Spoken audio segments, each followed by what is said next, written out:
Selamat sore teman-teman, kami dari kelompok 6 akan menjelaskan tentang regresi data panel.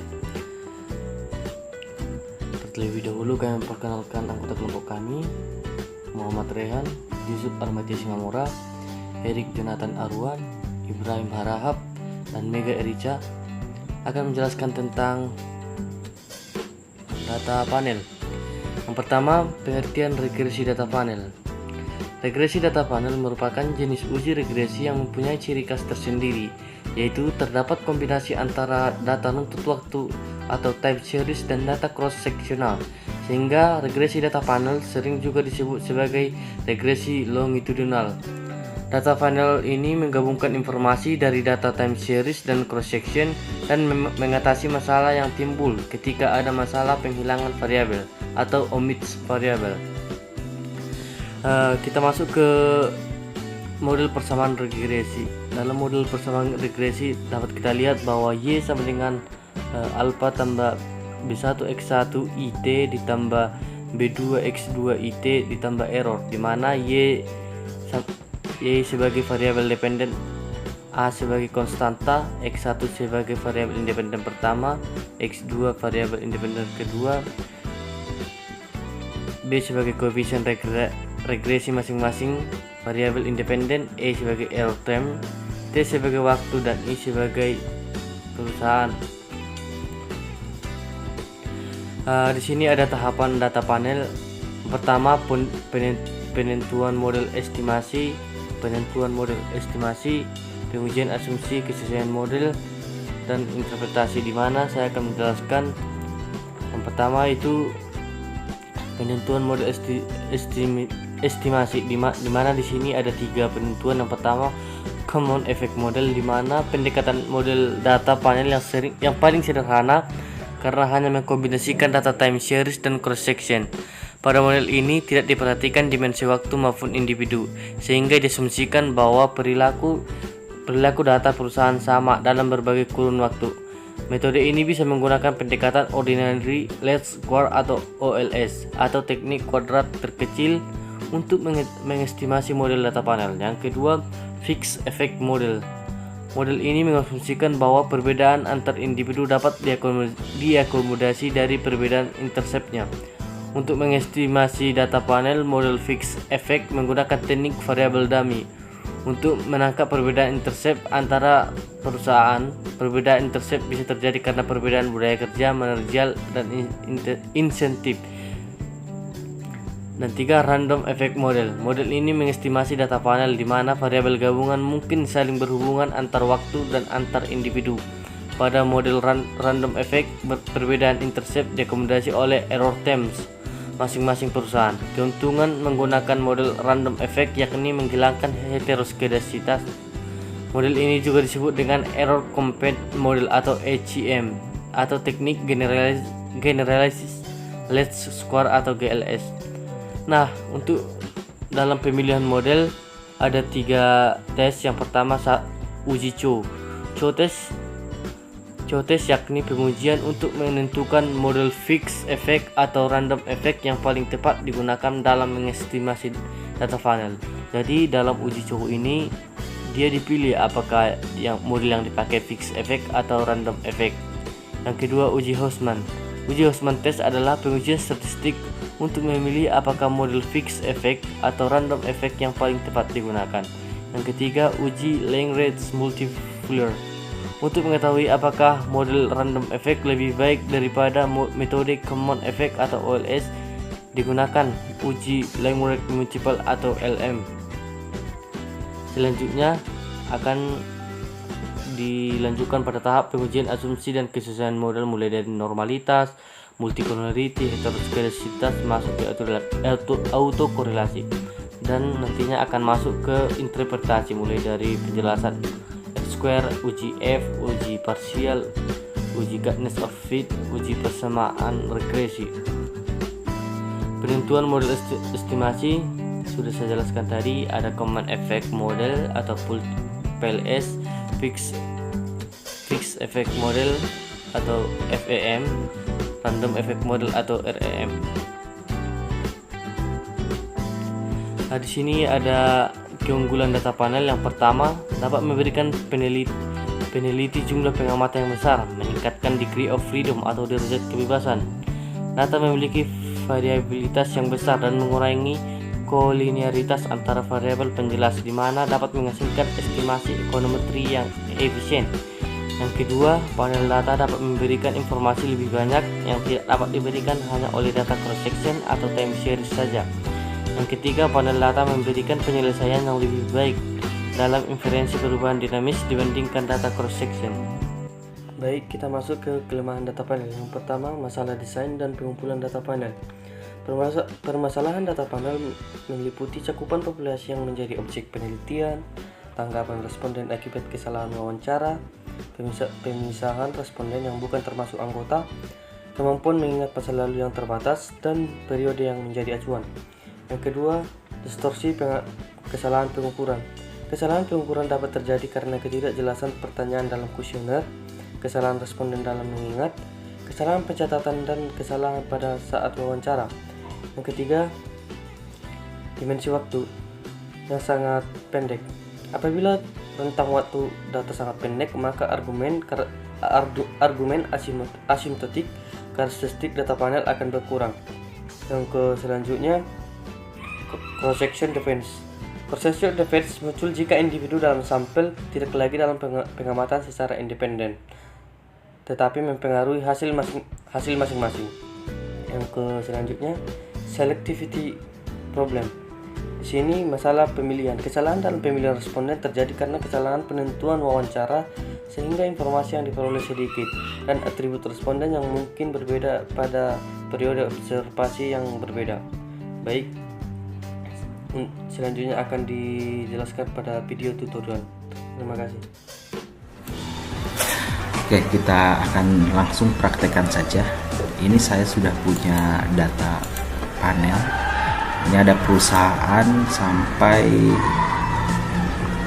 4 ya, sampai D, 4 perusahaan. Masing-masing perusahaan waktunya itu dari 2010 tahun 2000 sampai dengan 2019. Masing-masing perusahaan ada untuk waktunya tahun 2000 sampai 2019. Nah, ini datanya Y, X1, X2. Jadi kita akan lakukan regresi berganda. Oke, kita akan buka dulu file eViews, aplikasinya kita buka dulu.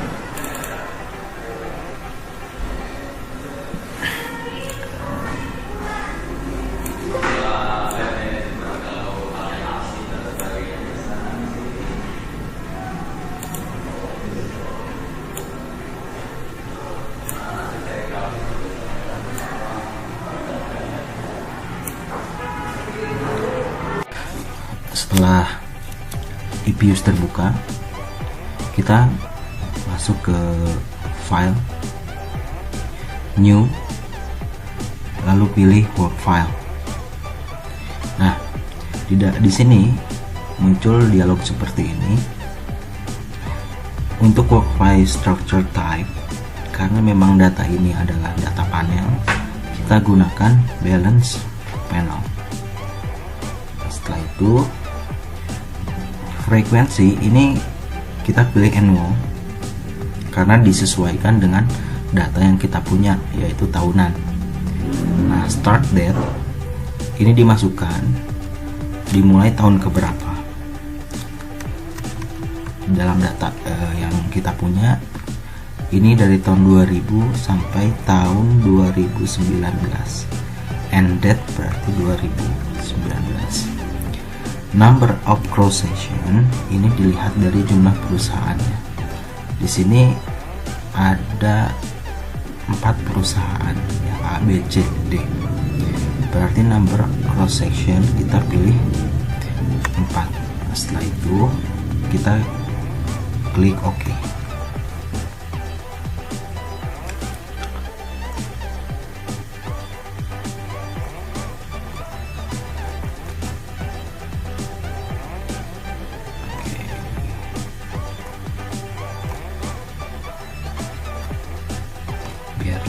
sehingga saya akan coba atur dulu posisi ini.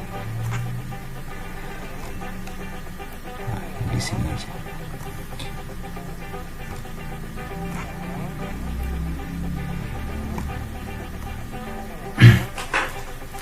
Nah, kemudian kita akan membuat variabel dari data yang kita punya. Di sini kita punya y, x1, x2. Nah, masuk ke objek, new object, kita pilih new object, kemudian pilih series, name for object. Di sini kita tuliskan nama variabelnya, kita tuliskan y, lalu oke. Nah, sehingga terbentuk seperti ini. Untuk variabel x dan x2 kita tinggal copy saja dari sini, lalu kita paste, kita ganti namanya x1. Oke, begitupun untuk x2 kita paste lagi, ini x2. Oke, sehingga sudah terbentuk variabel y, x1, x2. Nah, lalu setelah ini terbentuk, kita akan masukkan data dari sini ke eViews. Kita klik variabel-variabel yang akan kita gunakan. Pertama ada y. Nah, untuk agar selectnya ini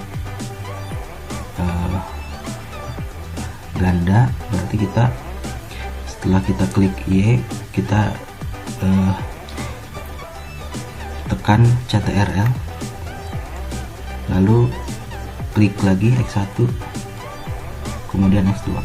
Sehingga ini diselect semua ya. Kemudian klik kanan, kita open as group. Sehingga data yang kita punya adalah begini. Ini sudah sesuai dengan yang ada di Excel. Ini 4/19/2019. Nah, lalu kita tinggal kopikan data yang ada di sini.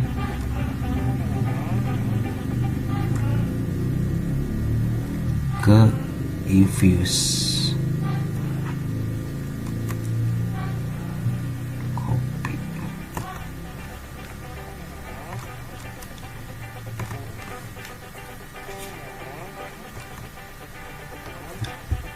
Datanya sudah masuk semua. Oke, setelah ini kita masukkan, kita close saja. Nah, meskipun kita sudah close, data sudah terrecord di aplikasi ini.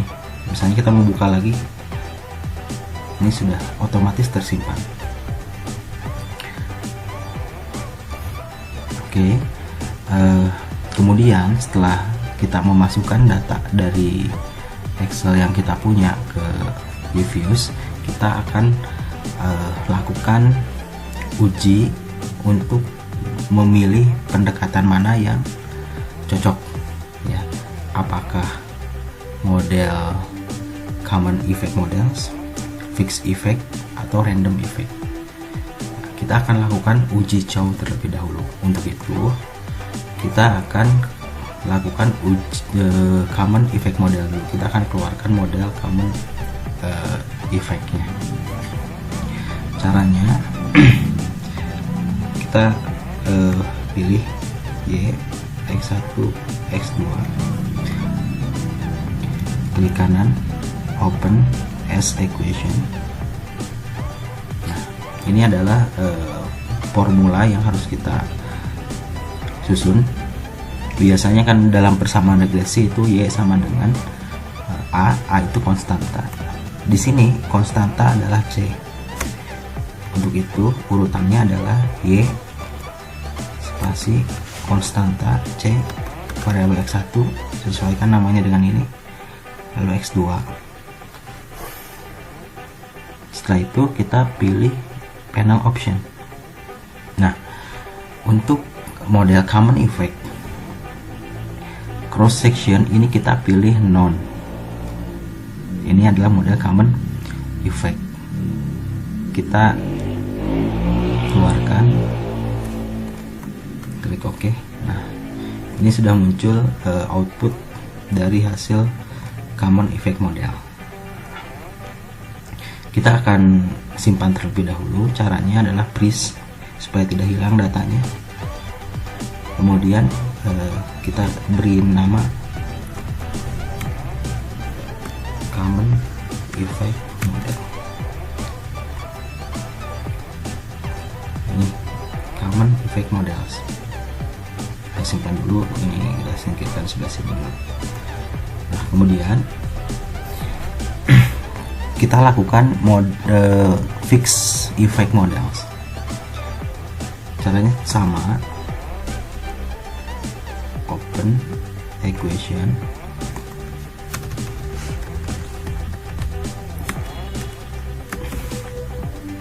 panel option,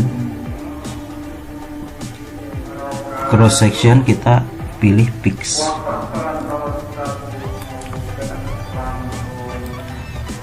Setelah itu kita klik OK.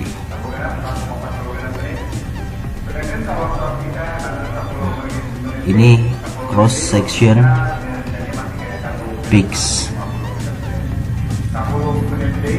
Kita simpan, freeze. Kemudian kita kasih judul.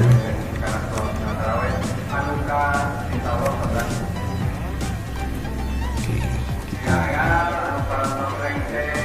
simpan. Nah, karena memang model common dan effect kita sudah lakukan, lalu kita akan lakukan uji cow. Uji cow caranya masuk ke view,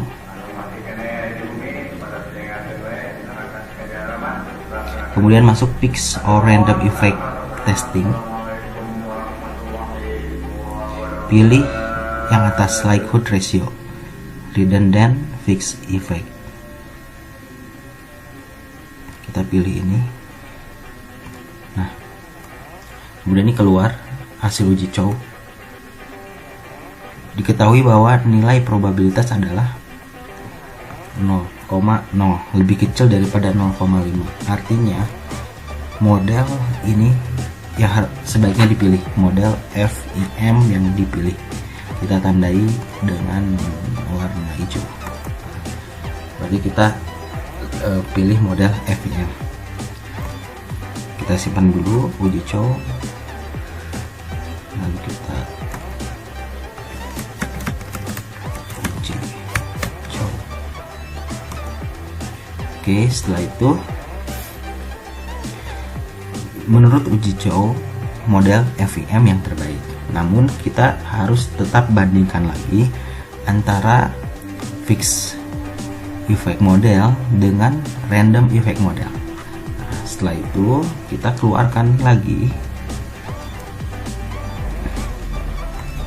untuk random. Caranya masih sama kayak tadi. Masuk ke panel option. Ini pilih random. Oke. Nah, ini udah muncul random effect, random. Kita freeze dulu.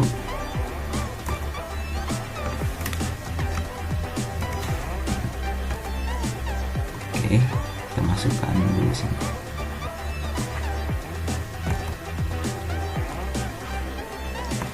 Lalu kita akan lakukan uji Houseman. Kita bandingkan mana yang terbaik antara random effect model dan fixed effect models. Caranya sama seperti tadi, view, lalu fix or random testing, pilih Houseman test. Nah, setelah kita uji Houseman test, didapat nilai probabilitas itu 0,47. Ini lebih kecil daripada 0 lebih besar daripada 0,05. Artinya jika dibandingkan antara model FEM dengan random effect models, yang baik dipilih adalah model REM. Nah, berdasarkan uji Houseman ini, jadi kita akan gunakan model REM untuk pendekatan analisis regresi berganda. Ya. Untuk itu kita akan lanjutkan ke uji asumsi klasik dengan menggunakan model REM. Kita akan gunakan pendekatan random effect model untuk regresi data panel. Untuk kasus ini ya, bisa jadi data teman-teman berbeda dari hasil uji Chow atau uji Houseman, bisa jadi berbeda tergantung data teman-teman. Kebetulan data yang saya punya itu menunjukkan pendekatan yang baiknya adalah menggunakan random effect model. Oke, kita kembali lagi ke SPS, ke eViews. Kita akan kembali analisis lagi. Kita select variabel Y, tekan keyboard di tombol CTRL, lalu X1, X2, kita klik kanan open as equation. Nah, kita langsung buat lagi equationnya, Y spasi C spasi X1 X2. Nah, jangan lupa kita gunakan pendekatan random effect model. Nah, kita pilih random ini, pendekatan yang paling tepat ya berdasarkan uji Chow dan uji Houseman sebelumnya di video yang pertama. Lalu kita klik OK. Nah, ini sudah muncul, terlihat memang di sini persamaan regresi yang didapat, uji T, uji signifikansi, lalu di sini ada uji F dan signifikansinya untuk F. Nah,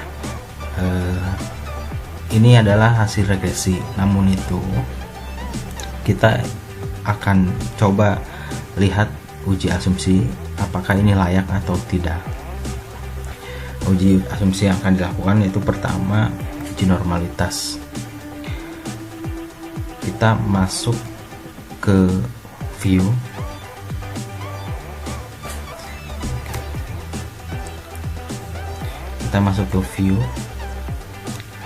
lalu di sini ada residual diagnostik.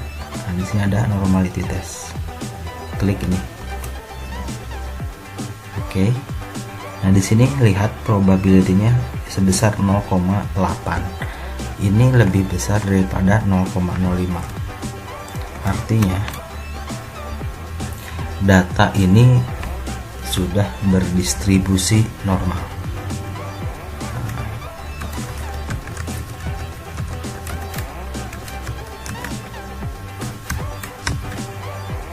Ini udah oke, normalitas. Kita simpan biar tidak hilang.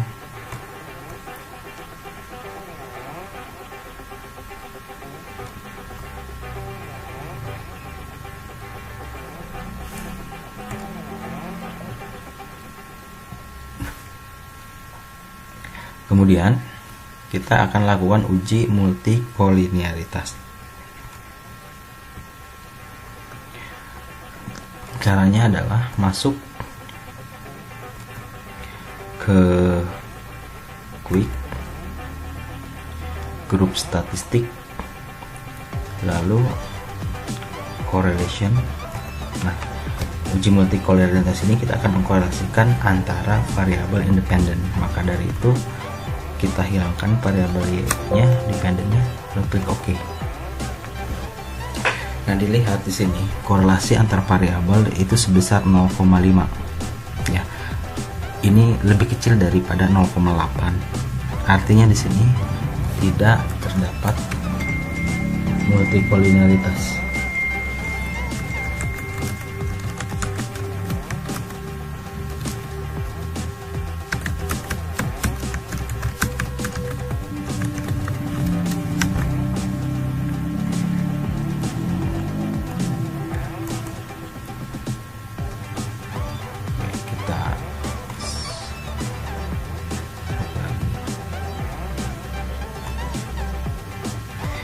dahulu kita akan lakukan uji heteroskedastisitas. Untuk uji heteroskedastisitas kita akan mengkorelasikan variabel X1, X2 dengan nilai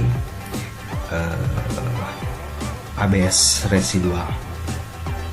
Caranya adalah kita masuk ke generate,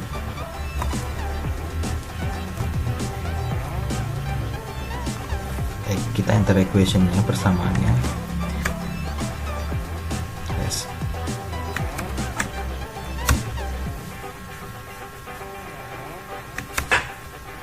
ABS dalam kurung resid. Setelah itu oke, lalu muncul res ABS. Nah, setelah itu kita akan korelasikan X1, X2 dengan res ABS ya. Caranya seperti biasa tadi, sama, kita klik dulu, kita select dulu res ABS nya, tekan Ctrl X1, X2, klik kanan, equation. Nah, ini udah ada res ABS. Ceknya kita masukkan di sini. Oke. Yes. Nah, dari hasil uji heteroskedastisitas didapat nilai probability-nya 0,7 dan ini ya. Nanti dibandingkan dengan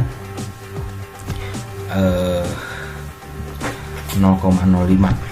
Ternyata di sini terjadi heteroskedastisitas untuk variabel X2. Nah, artinya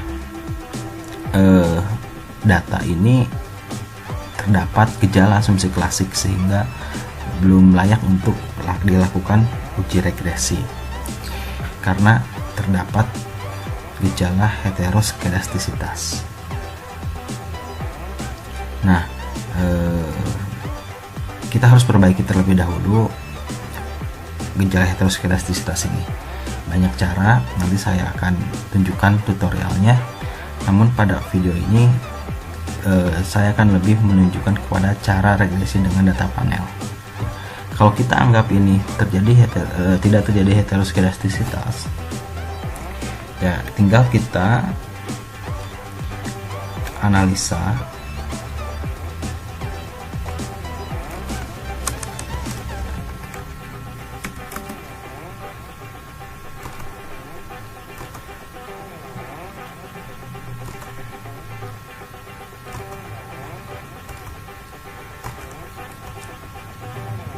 ini ya, untuk